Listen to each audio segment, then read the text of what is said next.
நான் வணக்கங்கண்ணா. வணக்கம்ண்ணா. ஒரு சின்ன ஹெல்ப் மட்டும் பண்ணணுங்கண்ணா. என்னங்கண்ணா இப்பதானே தமிழ்நாட்டுல உங்களுக்கு 2 பதவி கொடுத்து ஹெல்ப் பண்ணோம். வேற என்னங்கண்ணா பண்ணணும்? 2 பத்தலங்கண்ணா. டெல்லியில இருக்கிற அந்த 1யும் எங்களுக்கே குடுத்துருங்கண்ணா. அதுக்கு தானே டெல்லி வந்தப்போ உங்களை பார்க்காம எஸ்கேப் ஆகி வந்தேன் இங்க. ம். இப்பயுமாங்கண்ணா? ஆமாங்கண்ணா. கொஞ்சம் பார்த்து பண்ணுங்கண்ணா. என்னங்கண்ணா மொத்தத்துல நீங்க எதுவும் பண்ண மாட்டீங்க. போன டைம் அவங்க கூட இருந்தப்ப அவங்க தான் பண்ணிக்கிட்டு இருந்தாங்க. இப்ப நாங்க தான் பண்ணிக்கிட்டு இருக்கணும். நீங்க என்னதாங்கண்ணா பண்ணுவீங்க? நாங்க தான் கேட்கிறோம்ல பதவி. அவ்வளவுதான். கேப்பீங்க, நான் கொடுத்துடணும். குடுத்துருங்க. குடுங்க. கொடுத்துடணும். குடுத்துருங்க. அவ்வளவுதான். கொடுத்துடணும். குடுத்துருங்க. கொடுக்கலனா குடுக்கலைன்னா யோசிப்போம். அவங்கள திரும்ப சேர்த்துக்குவோம்.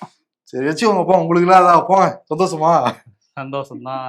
சரிங்கண்ணா, நம்ம ஷோக்குள்ள நிறைய விஷயங்கள் பேசலாம். Welcome to the imperfect show. நான் உங்கள் தமிழ்நாடு தளபதி. நான் அப்ப India Thalapathy. Welcome to the imperfect show. குளு குளுன்னு காத்து வீசுது. உங்கள் சத்யாவில் குளு குளு ஏசி ஆஃபர். இன்னைக்கு தமிழ்நாட்டுல இருந்த மக்கள் எங்கேயாவது கடைவீதிக்கு போயிட்டு வந்திருந்தா கூட இந்த பாட்டோ இல்ல இந்த போட்டோவோ பார்த்திருக்க முடியும். காரணம், சென்னையிலிருந்து கன்னியாகுமரி வரைக்கும் திமுக காரங்க ஓடி வருகிறான் உதயசூரியன் அந்த பாட்டை போட்டு முன்னாள் முதல்வர் கலைஞர் கருணாநிதி போட்டோ வச்சு மாலை மரியாதை செலுத்திக்கிட்டு இருந்தாங்க. ஆமா, ஏன்னா இன்னைக்கு கலைஞரோட 103வது பிறந்த தினம். அதனால உடன்பிறப்புகள் உற்சாகமா இருக்காங்க. குறிப்பா அவருடைய மகன் முன்னாள் முதல்வர் மு.க. ஸ்டாலின் அவருடைய நினைவிடத்துக்கு போய் மரியாதை செஞ்சவர் எக்ஸ் தளத்துல ஒரு பதிவு வந்து போட்டிருக்காரு.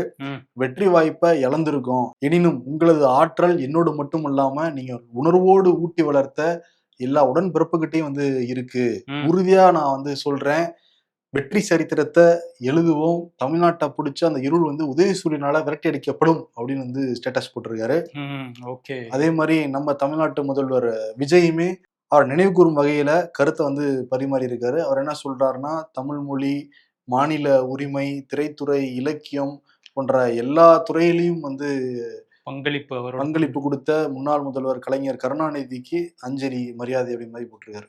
ஆமா, அதேதான் வந்து மக்களவை எதிர்கட்சி தலைவர் ராகுல் காந்தியும் அஞ்சலி செலுத்தியிருக்காரு. அவர் என்ன சொல்றாரு அப்படின்னா, அந்த மாதிரி விளிம்பு நிலை மக்கள், தமிழ்நாட்டோட விளிம்பு நிலை மக்களுக்காகவும் சமூக நீதிக்காகவும் கடைசி வரை போராடியவர், அரசியலமைப்பின் மீது நம்பிக்கை கொண்டவர், அதே மாதிரி எல்லாரையும் சமமா மதிக்கிறவர் அப்படின்னு சொல்லி அவருக்கு புகழஞ்சலி வந்து செலுத்தியிருக்காரு. ஏன்னா அதிமுக இருந்த வரைக்கும் இந்த மாதிரி கலைஞர் கருணாநிதியோட பிறந்த நாள்ல மரியாதை எல்லாம் செலுத்த மாட்டாங்க. பட் விஜய் வந்து எனக்கும் திமுக தான் போட்டி அப்படின்னு சொன்னா கூட விஜய் மரியாதை வந்து பண்ணியிருக்காரு. அதே மாதிரி அரசு சார்பில் அமைச்சர் ராஜ்மோகனும் போய் இன்னைக்கு அந்த சிலை, கருணாநிதி சிலை அங்க இருக்குது, ஓமந்தூராருக்கு முன்னாடி உள்ள அந்த கலைஞர் கருணாநிதி சிலைக்கு வந்து அஞ்சலி செலுத்தியிருக்காரு, மரியாதை செஞ்சிருக்காரு. முதல்வர் விஜய் தமிழ்நாட்டு மக்களுக்கும் சரி, திருச்சி கிழக்கு மக்களுக்கும் சரி நன்றி தெரிவிக்கிற வகையில திருச்சியில போய் 18 நிமிஷம் பேசி நன்றி வந்து சொன்னாரு. நன்றி 1 நிமிஷத்துக்குள்ளதான் சொன்னாரு. அதுக்கப்புறம் விமர்சனங்கள், அதை பத்தின விஷயங்கள்லாம் பேசியிருந்தாரு, அரசியலும் பேசியிருந்தாரு. குறிப்பா வந்து மற்றும் பலர்னு ஏடிஎம்கே டீல் பண்ணாரு. டிஎம்கே வந்து தீய சக்தி, தூர சக்தி, ஓர சக்தி, கோர சக்தி, பார சக்தி, தூர்ந்து போட சக்தி எல்லாம் திட்டி கூச்சிருந்தாங்க. இந்த சைட்ல எதிர்வினை ஆற்றுனா கூட ரொம்ப ஸ்ட்ராங்கான எதிர்வினை திமுக இருந்து வரவே இல்லை. காரணம் வந்து சைலண்டா பாயிண்ட் எடுத்துட்டு வரணுமோ என்னமோ நினைச்சாங்கன்னு தெரியல. நேத்து வந்து ஆசா தமிழ்நாடு எம்பி நிறைய விஷயங்கள் வந்து கேள்வி எழுப்பியிருக்காரு. வாட் ப்ரோ விஜய் ப்ரோ அப்படின்ட்டு அவரும் 2K கிட்ஸ் மாதிரி வந்து பேசுறாராம், ஜென்சி மாதிரி வந்து கேள்வி வந்து எழுப்புறாராம். நிறைய கேள்வி வந்து கேட்டிருக்காரு ஆசா. என்ன சொல்றாருன்னா, அசாம், மேற்கு வங்கம், கேரளா இந்த முதலமைச்சர்லாம் மோடியை போய் சந்திச்சாங்க, பிரதமரை சந்திச்சாங்க. அவங்கெல்லாம் 40-50 நிமிஷம் பேசினாங்க. ஆனா முதல்வர் விஜய்க்கு 10 நிமிஷம் மட்டும் தான் பிரதமரே வந்து டைம் கொடுத்துருக்காரு. அதற்கு பிறகு நிர்மலா சீதாராமன் மட்டும் தான் மீட் பண்ணிட்டு வந்திருக்காரு. அது அரசியல் சட்டம் சார்ந்த ஒழுங்கு விஜய் கிட்ட வந்து கிடையாது. தான் வைக்கிற அந்த பதவிக்கு தகுதியற்ற ஒரு மனிதராகவே இருக்காரு. வீரவசனம்லாம் வந்து பேசுறாரு. இதே சட்டமன்றத்துல அவரோட பாடி லாங்குவேஜை பாருங்க, திருச்சியில பேசுன ஒரு பாடி லாங்குவேஜ் வந்து பாருங்க, எல்லு துளுலுமா வந்து இருக்கு. இது ஒப்பிட்ட மக்கள் வந்து பார்த்து வந்து புரிஞ்சுக்கணும். அப்ப திருச்சியில பேசுற இந்த வசனத்தை எழுதி கொடுத்தது யாரு? இதெல்லாம் அரசியல் தந்திரம் இல்லையா? இதெல்லாம் வந்து அரசியல வந்து அவமானம் இல்லையா? இதெல்லாம் மக்கள் வந்து பார்க்கணும். அதே மாதிரி அதிமுகவா அள்ளு சீலுன்னு வந்து சொல்றாரு. இதே அல்லு சில்லு கிட்டதான் போய் ஆட்சி தக்க வைக்கணும்னு சொல்லிட்டு சால்வையெல்லாம் போட்டு சீட்டு வந்து வாங்கினாரு. இது வந்து தில்லுமுல் அரசியல் வந்து கிடையாதா? இது வந்து அரசியல் அநாகரிகம் வந்து இல்லையா? இதெல்லாம் தாண்டி 10% அந்த இடபிள்யூஎஸ் நாடாளுமன்றத்துல சட்டம் ஏற்றுனப்ப இங்கிருந்த அப்ப இருந்த முதல்வர் மு.க. ஸ்டாலின் தமிழ்நாட்டுல அனுமதிக்க மாட்டோம்னு வந்து சொன்னாங்க. இந்த மாதிரி சொல்றப்ப அரசாங்கத்தை டிஸ்மிஸ் பண்ணலாம். ஆனா தமிழ் தாய் வாழ்த்து ஒரு ஜிஓ தான், அந்த ஜியோ வந்து மாத்துங்கன்னு சொல்லிட்டு கெஞ்சிக்கிட்டு இருக்காரு விஜய் பிரதமர் கிட்ட வந்து போய். ம். அதெல்லாம் தாண்டி இப்ப வந்து அந்த விவசாயிகள் தொடர்ந்து போராட்டம் பண்ணிக்கிட்டு இருக்காங்க. அந்த தள்ளுபடிங்கிறது முழுமையா பண்ணணும், கொடுத்த வாக்குறுதியை நிறைவேற்றணும்னு சொல்லிட்டு. அதுக்கு ஆராசா என்ன சொல்றாருன்னா, ஆர்பிஐ கைட்லைனுங்கிறது 2025 வந்தது. அப்ப நீங்க 2026 அந்த கைட்லைனை பார்க்காம வாக்குறுதி கொடுத்தீங்களா? அப்ப கொடுத்தீங்க அப்படின்னா உங்களை வந்து ஞானிகள்னு சொல்லலாமா, இல்ல மெத்த படித்த படிப்பாளிகள்னு வந்து சொல்லலாமா, இதெல்லாம் வந்து கேட்டாரு. இதெல்லாம் தாண்டி அடுத்து சிங்கப்பெண் சிறப்பு அதிரடிப்படையை அறிவிச்சிருக்கீங்க, அதுக்கான பட்ஜெட் என்ன, ஒரு ஐஜி மட்டும் அறிவிச்சா வந்து போதுமா அப்படின்னு சொல்லிட்டு அவரும் வாட் ப்ரோ நிறைய கேள்வி கேட்டிருக்காரு அவரு. ஆமா, சரமாரியான ஒரு பதிலடி தான் திமுக கிட்ட இருந்து வந்திருக்கு. பட் அதுக்கான பதிலடியை முதல்வர் விஜய் வந்து அடுத்து எங்க கூட்டம் போறாரோ அங்கதான் கொடுப்பாரு. நீங்க வெயிட் பண்ணி தான் ஆகணும். ஏன்னா அவர் 10 சந்திக்க மாட்டேங்கிறாரு விஜய். நம்ம எங்கதான் கேட்கறதுன்னு தெரியல. அதான் கூட இருந்த RS பாரதி என்ன சொல்றாருன்னா, நீங்க கேள்வி கேட்டுக்கணும்ல, டெல்லியில இருக்கிற பிரதமர் சந்திச்சோன்னே எல்லா முதல்வரும் என்ன பேசுனாங்கிறத வெளியில சொல்லுவாங்க, நீங்க கேட்கணும்ல அப்படின்னு பத்திரிகையாட்ட கேட்டுட்டு தான் ஆசா கேட்டவங்க. அதுக்கு RS பாரதி என்ன சொல்றாருன்னா, ஒருமையில சொல்றாரு, அவன் தான் ஓடிடுறானேங்கிற மாதிரி சொல்லியிருக்காரு. ஆமா, அவர் வந்து சில நேரங்கள்ல இந்த மாதிரி ஏதாவது பேசுவாரு RS பாரதி. அதே மாதிரி ஆசாவும் தான் ஓடினாரு. அதை பத்தி அவர் சொல்லலையா? அந்த விசிகாவும் IUML-ம் வந்து கூட்டணி அமைச்சரவையில பங்கெடுத்த போது ரொம்ப ஆபாசமா ரொம்ப கொச்சையா தான் பேசியிருந்தாரு ஆசா. அதை பத்தி கேள்வி கேட்கும்போது அவரும் ஓடினாரு. ஆமா, அவரும் ஓடினாரு. அதுக்கு என்ன பதில் சொல்றாரு அப்படின்னா, நாங்க வந்து அண்ணன் தம்பிக்குள்ள சில டைம் காட்டாம பேசிப்போம், எங்களுக்குள்ள எந்த வருத்தமும் கிடையாதுன்னு சொல்றாரு. அதெல்லாம் தாண்டி இந்த திமுக அதிமுக டீலிங் வச்சாங்கல்ல, அதை பத்தி எந்த திமுக இது வரைக்கும் வாயே திறக்க மாட்டேங்கிறாங்க. நீ அதை பேசுனீங்க இதை பேசுனீங்கிறாங்களா, சரி இதுக்கு என்னங்க அப்படின்னு கேட்கிறப்ப ஆராசா என்ன சொல்றாரு அப்படின்னா, அது 2ஆம் கட்ட தலைவர்கள் பேசிருக்கலாம் அப்படிங்கிறாங்க. இப்ப ஃபர்ஸ்ட் ஃபேமிலி 2ஆம் கட்ட தலைவரா மாறிட்டாங்களா? ஆமா, பேசினவங்களே இப்ப 2ஆம் கட்ட தலைவர்களா மாத்திருவாங்களா? அப்ப அந்த மாதிரிதான் நமக்கு பல கேள்விகள் வருது. பட் ஒரு ஸ்ட்ராங்கான ஒரு பதிலடியை திமுக கொடுத்திருக்காங்க. இந்த தரப்புல இருந்து அமைதி மட்டுமே பதிலா கிடைக்கும். இல்ல 2 நாள் ஆகும்ல, இவங்க 2 நாள் கழிச்சு தானே வராங்க. அப்ப அவங்க 2 நாள் கழிச்சு வர வேண்டிய 2 நாள்ல வந்துருமா? பார்ப்போம். திமுகல இருந்து தாவேக அரசை நோக்கி கேள்விகள் வந்திருக்கு. அடுத்து அன்புமணியும் வந்து பாமகல இருந்து நாங்களும் கேள்வி கேட்போம்னு வந்து கேட்டிருக்காரு. இதுக்கு இந்த கேள்விக்கு காரணமானவங்க யாருன்னா, மகாராஷ்டிரால இருக்கிற அந்த பாஜக அரசாங்கம் ஒரு அறிவிப்பை வந்து வெளியிட்டு இருக்காங்க. 2 லட்சம் வரையும் கடன் தள்ளுபடி, பயிர்க்கடன் தள்ளுபடி அப்படிங்கிறது விவசாயிகள், சிறு குறு பெரு விவசாயிகள் எல்லாருக்குமே அப்படிங்கிறத ஒரு அறிவிப்பா வெளியிட்டு இருக்காங்க. அந்த அறிவிப்புக்கு பலத்த வரவேற்பும் கிடைச்சிருக்கு. இதை சுட்டி காட்டி என்ன சொல்றாரு அன்புமணி அப்படின்னா, அங்க பண்ண முடியுது அப்படின்னா இங்கேயும் பண்ண முடியும், ஏன் பண்ணல? தாவேக அரசுக்கு உழவர்களுக்கு செய்யணுங்கிற மனசு இல்லையா?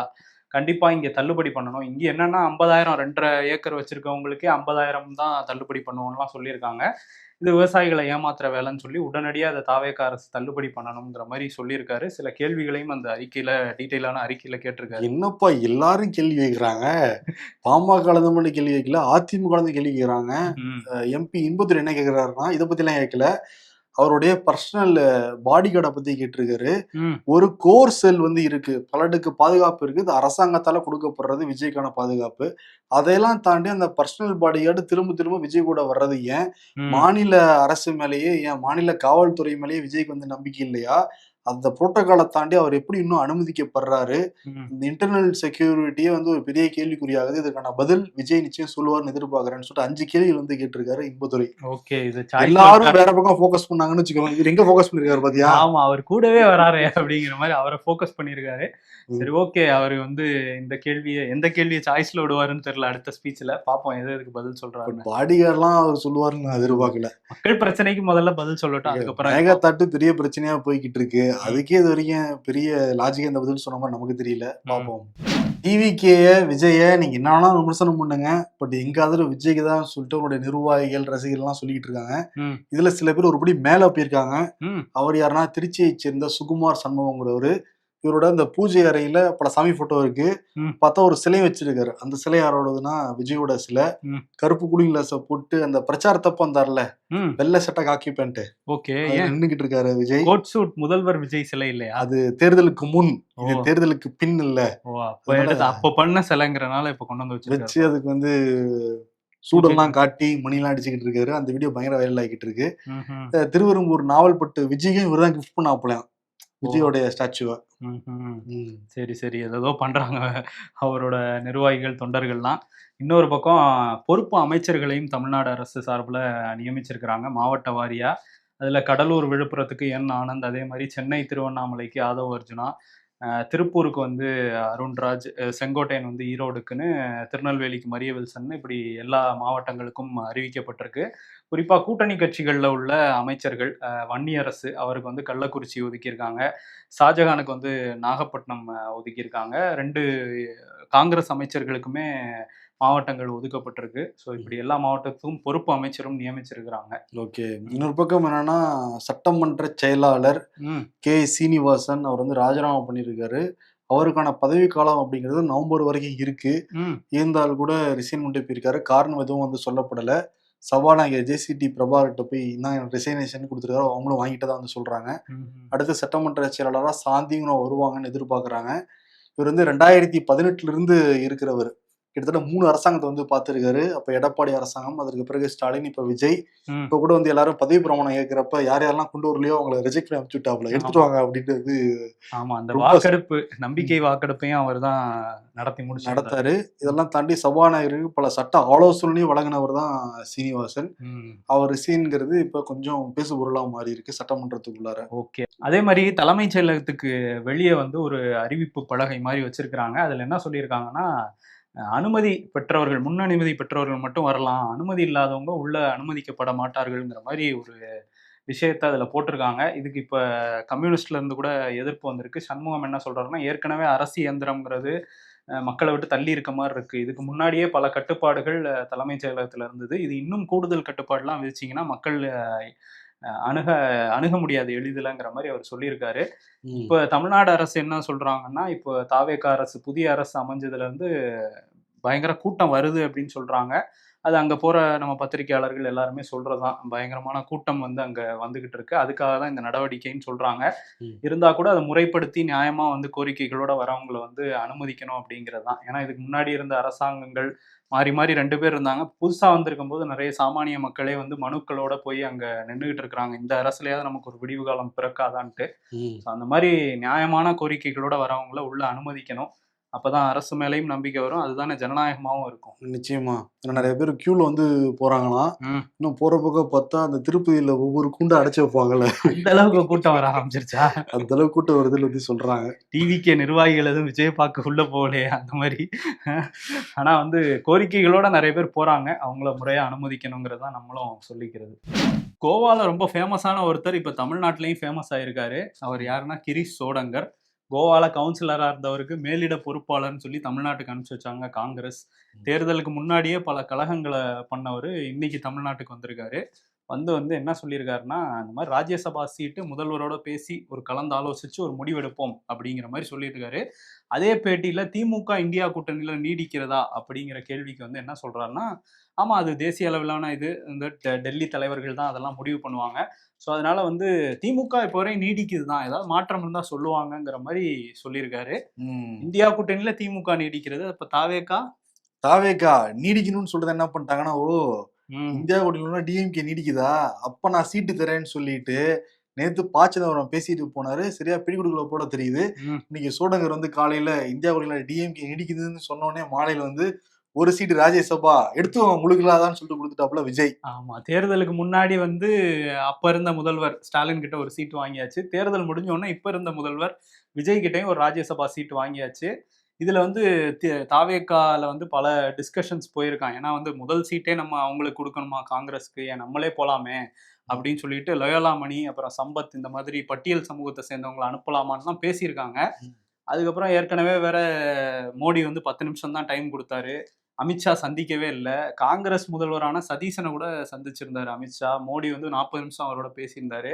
என்ன காரணம்னு சொல்றாங்கன்னா, நீங்க வந்து காங்கிரஸ் ஓகே எங்க எதிரி, நாங்க டீல் பண்ணிக்கிறோம். ஆனா தமிழ்நாட்டுல இல்லாத காங்கிரஸை எப்படி வளர்த்து விடலாம் நீங்க அப்படின்னு தாவேகா மேல ஒரு கோபம் இருந்ததா சொல்றாங்க. ஸோ காங்கிரஸ் கொடுக்கலாமா இல்ல நம்ம எடுத்துக்கலாமான்னு ஒரு பெரிய டிஸ்கஷன் போயிருக்கு. கடைசியில சோடங்கர் வந்து திமுக நீடிக்கிறதுன்னு கொடுத்துட்டாங்களா என்னன்னு தெரியல. இன்னைக்கு வந்து வாங்கியிருக்காங்க. ஏன்னா 2029ல தேசிய அளவுல ஒரு முக்கியத்துவம் பெறணும்னு நினைக்குது டிவிக்கே. அது வந்து நம்ம இந்தியா கூட்டணியில் இருக்கணும். ம், இந்தியாவுல டிஎம்கே இருந்ததுன்னா சரி வராது. ஓகே, இப்ப பாலா நம்ம சிக்ஸர் அடிப்போம், ம், காங்கிரஸை ஒரு ஃபெவிக்விக் மாதிரி போட்டோ வச்ச மாதிரி நம்ம கூட ஒட்டிக்கணுங்கிறது தான் டிவிக்கோட மூவா இப்ப இருக்கு. ஆமா, இது ராகுலுக்கு கிடைத்த வெற்றியா இல்ல பிரவீன் சக்கரவர்த்திக்கு கிடைத்த வெற்றியா? விஜய் கிடைச்ச வெற்றியா போதான் தெரியும். இன்னைக்கு தமிழ்நாடு டிஜிபி நியமிக்கப்பட்டிருக்காரு. இது ஒரு 6-7 மாதமாவே கடந்த ஆட்சியிலிருந்து ஒரு பெரிய பிரச்சனையா போயிட்டு இருந்தது. பொறுப்பு டிஜிபி தான் இருந்தாரு, பல பிரச்சனைகள் வந்தது. இப்போ வந்து சரியாகணும் அந்த பிரச்சனை எல்லாம். மகேஷ்குமார் அகர்வால் பொறுப்பேற்றிருக்காரு. இனிமேட்டு தமிழ்நாட்டில் சட்ட ஒழுங்கு சிறப்பா இருக்கும் நம்ம வந்து எதிர்பார்ப்போம். அவரை தான் சொல்றாரு, பெண்கள் பாதுகாப்பும் அந்த போதை ஒழிப்பும் தான் முன்னுரிமைன்னு சொல்லியிருக்காரு. சொல்படி நடந்துகிட்டாருன்னா உண்மையிலே ஒரு மாற்றம் வரலாம். பொறுப்பா இருந்த சந்தீப் ராய் ரத்தோர் வந்து சிறைத்துறை டிஜிபியா பதவி ஏற்றிருக்காரு அவர். தமிழ்நாடு பாஜக முன்னாள் மாநில தலைவர் அண்ணாமலை நான் வந்து ரிசைன் பண்றேன், எனக்கான மரியாதை கிடைக்கலன்னு சொல்லிட்டு டெல்லி கிளம்பி போனாரு. அங்க பாஜக தேசிய தலைவர் நிதின் நபின், முன்னாள் தலைவர் அமித்ஷா, பல பேர் சந்திச்சு பேசிக்கிட்டே இருக்காரு அவரு. அது ஏன் அவ்வளவு பேரை சந்திக்கிறாரு? பிடிக்கலாம் கொடுத்துட்டு வர வேண்டியதானே. பேசிக்கிட்டே இருக்காரு. இருக்கவங்கன்னு பேசுறாரா இல்ல கிளம்புறேன்னு பேசுறாரா? மத்திய அமைச்சர் மாநில தலைவர் ரெண்டுல ஏதாவது ஒண்ணு கொடுங்கன்னு கேக்குறாரா? புது கட்சி ஆரம்பிக்க போறேன் சப்போர்ட் பண்ணுங்கன்னு கேக்குறாரா? சப்போர்ட் பண்ணுங்க, நான் வளர்த்து விட்டு உங்களோட சேர்ந்துக்கிறேன்னு சொல்றாரா? என்னங்கிறது அவருக்கு தான் வெளிச்சம். மூணுமே கூட இருக்கலாம்ல. இருக்கலாம், எல்லாத்துக்கும் வாய்ப்பு இருக்கு. இப்ப என்னன்னா தமிழ்நாடு பாஜக தலைவர் நைனா நாகேந்திரனை டெல்லி கூப்பிட்டுருக்காங்க. நைனா நாகேந்திரன் பேசுறத வச்சு அவரோட ராஜினாமாவை ஏத்துக்கலாமா வேணாமாங்கிற முடிவுல இருக்காங்களாம் தேசிய தலைமை. நயினா நாகேந்திரன் முதல்ல பேச விடுவாங்களா இந்த தோல்விக்கு அப்புறம்? திட்டு வாங்கிட்டு தான் வருவாருன்னு நினைக்கிறேன். ஓகே, இவர் வேற போய் போட்டு கொடுத்துருக்காராமா, அண்ணாமலை வேற சரியா இல்ல அப்படின்ட்டு. நயினார் மட்டும் போட்டு தரலையா, இங்க இருந்த பல முன்னாள் தலைவர்கள், இப்ப முன்னாள் தலைவர் சொல்றது இன்னாள் தலைவர் சொல்றதா, வாணி சீனிவாசன், தமிழிசை சவுந்தரராஜன், ஒரு டஜன் பேர் இருக்காங்களா இங்க. ஆமா, அவங்க எல்லாரையும் வந்து இவங்கதான் காரணம்னு எல்லாரும் மேலே எழுதிப்பாரு. இங்க வந்து ஒரு யங் ஃபோர்ஸ் வந்திருக்கு தமிழ்நாட்டுல. பட் ஒரு யங் தலைவரா நான் வந்திருக்கேன், எனக்கு நிறைய ஃபோர்ஸ் இருக்கு, மக்கள் மத்தியில ஒரு எழுச்சி இருக்கு.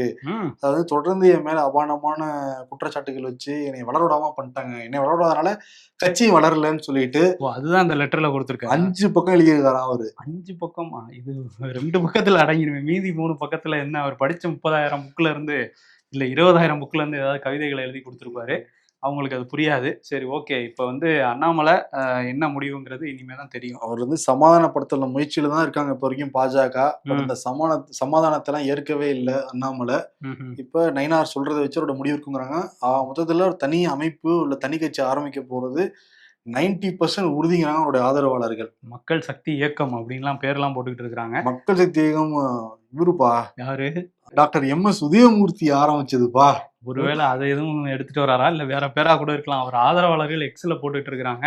சரி, இன்னொரு பக்கம் பாஜகவோட மாநில துணைத் தலைவரா இருக்கிற KP ராமலிங்கம் அவர் என்ன சொல்றாருன்னா, அண்ணாமலை இருந்தா இதோட மோசமா கூட நாங்க தோத்துருப்போம், ஏன்னா அவர் ADMKோட சண்டை போட்டுக்கிட்டு இருந்தாரு, அதனால பிரச்சாரத்துக்கு வராம இந்த ஓட்டும் கிடைச்சிருக்காதுங்கிற மாதிரி அவர் பேசிக்கிட்டு. என்ன ஓட்டு கிடைச்சதா பிஜேபிக்கு? அதுதான், அது கூட கிடைச்சிருக்காதுங்க, நாங்க இன்னும் மோசமா போயிருக்கோம். ஒரே ஒருத்தர் அது 1000 வாக்கு வித்தியாசம் ஜெயிச்சிருக்காரு. ஆமா, அதுல ADMKல ரொம்ப ஃபீல் பண்ணிருக்கிறாரு RB உதயகுமார். RB உதயகுமார் விட்டு அழுதுருவாரு போல தெரியுதுப்பா.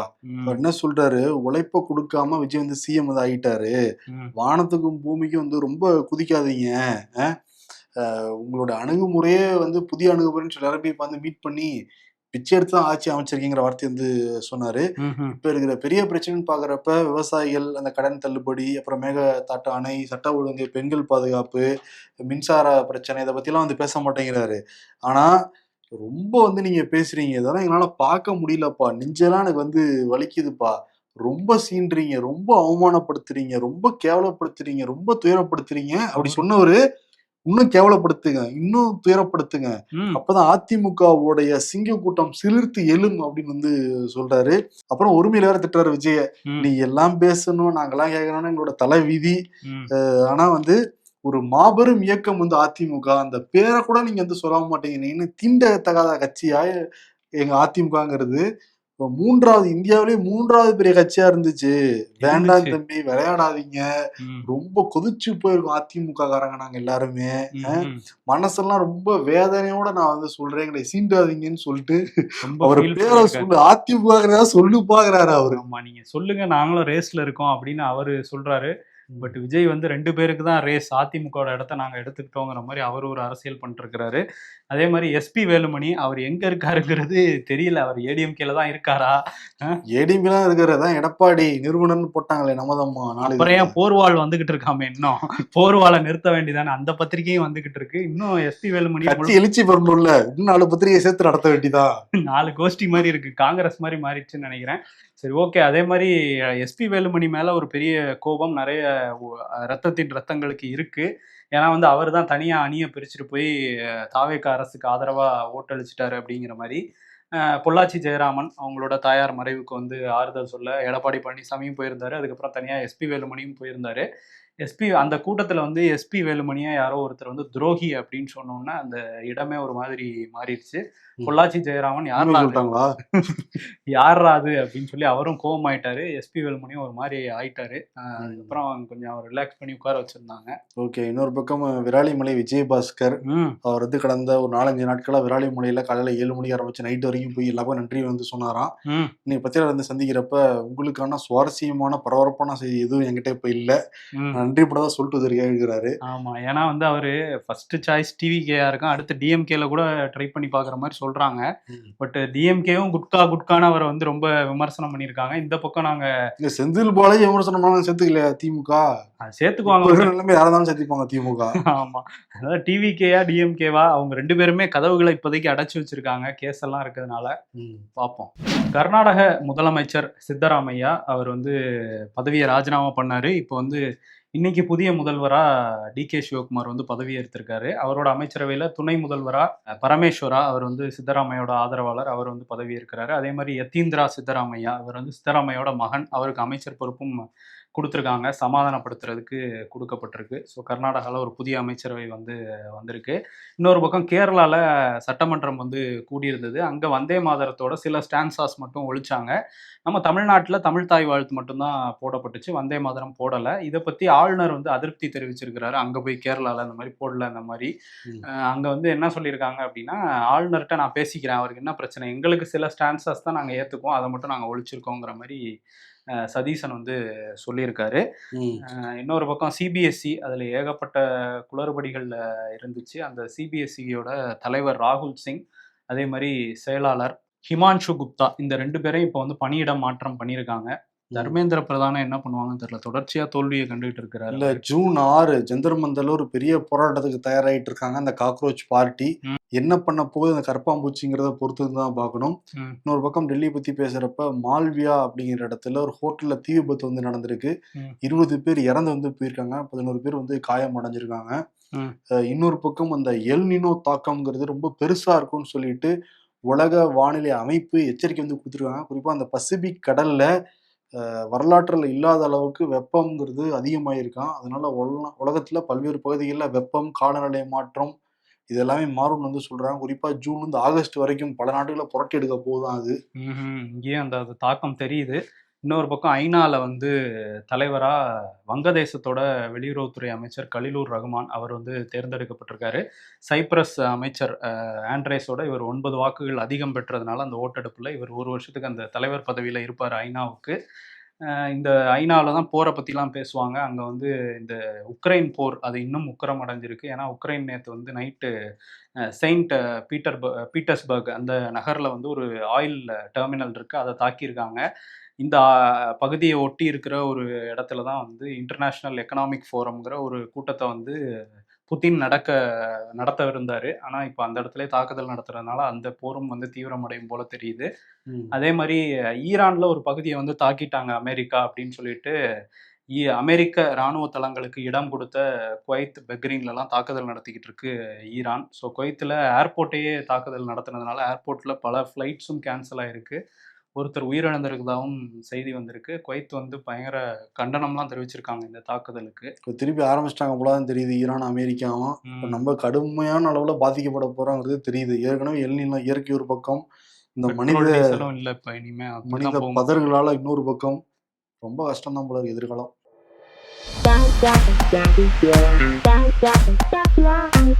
Me to my brain. நீ என்னடா இப்பெல்லாம் காலையில நடந்த விஷயத்த கூட மறக்கிற அளவுக்கு டம்மி ஆகிட்டு வர. 200 யூனிட் கரண்ட் வேண்டாம், ரெகுலரா கரண்ட் வந்தா போதும், இலவச பஸ் பயணம் வேண்டாம், ஒழுங்கா பஸ் சர்வீஸ் விட்டா போதும், மகளிர் தொகை 2500 கூட வேண்டாம். பழைய தொகையை ஒழுங்கா கொடுத்தா போதும்னு அவங்கவுங்க வாயாலேயே மக்களை சொல்ல வச்ச பாத்தியா? நீ இல்லினே அப்படின்னு இருக்காங்க.